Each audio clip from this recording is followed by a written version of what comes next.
Jack छोटे से town में अपना बिजनेस चलाता था और उसका बिजनेस बहुत ही अच्छा चल रहा था, पर कहते हैं ना 4 दिन की चांदनी फिर अंधेरी रात।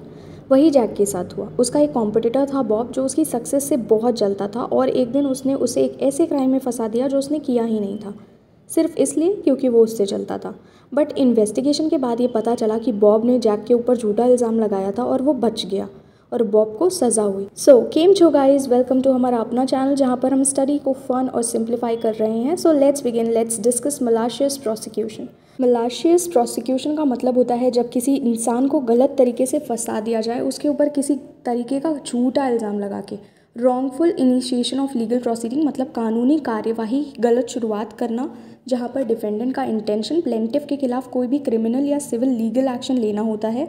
पर आपको इस बात का ध्यान रखना है कि इस केस में मकसद सिर्फ प्लेंटिफ को हार्म करने का होगा और उस लीगल प्रोसीडिंग को बिना किसी पर्याप्त आधार के शुरू किया जाएगा, और क्योंकि आधार ही गलत है तो विक्टिम डैमेजेस भी क्लेम कर सकता है। एक लैंडमार्क केस हुआ था, that is West Bengal state electricity board versus Dilip Kumar Ray, जिसमें मलाशियस प्रोसिक्यूशन का डेफिनेशन दिया था कोर्ट ने, that is judicial proceeding initiated by one person against another from wrongful or improper motive without probable cause to sustain it is a malicious prosecution। अब यहाँ पर हम इस डेफिनेशन से कुछ इम्पॉर्टेंट पॉइंट्स निकाल सकते हैं। पहला, एक पर्सन ने दूसरे पर्सन के अगेंस्ट कोई लीगल प्रोसीडिंग्स शुरू की है। दूसरा, कि उसका मोटिव इम्प्रॉपर या रॉन्ग था। एंड तीसरा, कि कोई भी प्रॉबेबल कॉज यानी कि संभावित कारण नहीं था उसके पीछे। और अगर ये तीनों चीज़ें किसी केस में है तो आप उसे malicious prosecution के अंडर कवर करेंगे। Now let's begin about the essential elements. The first is initiation of legal proceeding। मतलब विक्टिम के अगेंस्ट कोई लीगल प्रोसीडिंग शुरू होना चाहिए, उसके अगेंस्ट कोई लीगल एक्शन लिया जाना चाहिए, और वो legal action formal legal channels के थ्रू ही होगा। मतलब सब कुछ नॉर्मल होगा पर गलत होगा, और बेचारा प्लेंटिफ उसको ही प्रूव करना पड़ेगा कि उसके ऊपर गलत इल्ज़ाम लगा है। The second is lack of probable cause. मतलब कोई भी प्रॉपर या प्रॉबेबल कॉज नहीं होगा लीगल प्रोसीडिंग्स को शुरू करने का, और यहाँ पर भी प्लेंटिफ की ही रिस्पॉन्सिबिलिटी होगी कि उसे प्रूव करना होगा कि उसके ऊपर लगा हुआ इल्ज़ाम झूठा है और गलत इंटेंशन से लगाया गया है। अब मान लीजिए कि किसी पर्सन ने कई आरोपों के साथ कोई केस शुरू किया है, जहाँ पर कुछ आरोपों के लिए तो प्रॉबेबल कॉज है लेकिन कुछ के लिए नहीं है।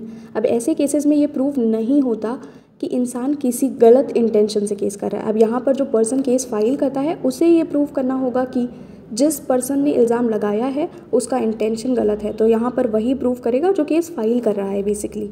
तीसरा एलिमेंट है डिफेंडेंट हैज़ एक्टेड मैलिशियसली। मतलब डिफेंडेंट का इंटेंशन दुर्भावनापूर्ण और गलत था। इसके अंदर कुछ इंपॉर्टेंट पॉइंट्स देख लेते हैं। सबसे पहला, कानूनी कार्यवाही जानबूझकर बिना किसी कारण के शुरू किया जाता है। दूसरा, कि जो लीगल सिस्टम है डिफेंडेंट उसका यूज़ अपनी पर्सनल दुश्मनी निकालने के लिए करता है। और तीसरा है कि डिफेंडेंट का इंटेंशन प्लेंटिफ को डराने या नुकसान पहुंचाने का होता है। Now the next element is termination of proceeding in favour of plaintiff, क्योंकि वो सही होता है और सच कभी ना कभी तो बाहर आता ही है। सो लास्ट में उसके अगेंस्ट जो भी गलत प्रोसीडिंग्स होती है वो टर्मिनेट हो जाती है। Next element is that plaintiff suffer damage as a result of prosecution. मतलब कि प्लेंटिफ को उस प्रोसिक्यूशन की वजह से डैमेज हुआ है और उसे ये प्रूव करना पड़ेगा कि उसको कोई डैमेज हुआ है। अब डैमेज उसकी रेपुटेशन का हो सकता है, उसकी प्रॉपर्टी का हो सकता है। अब लेट्स सी रेमेडीज़ क्या क्लेम कर सकता है प्लेंटिफ। सबसे पहला, कि वो कॉम्पनसेशन क्लेम कर सकता है उसका जो भी नुकसान हुआ है उसके लिए, और वो कोर्ट में भी केस कर सकता है ताकि डिफेंडेंट को पनिशमेंट दिया जाए।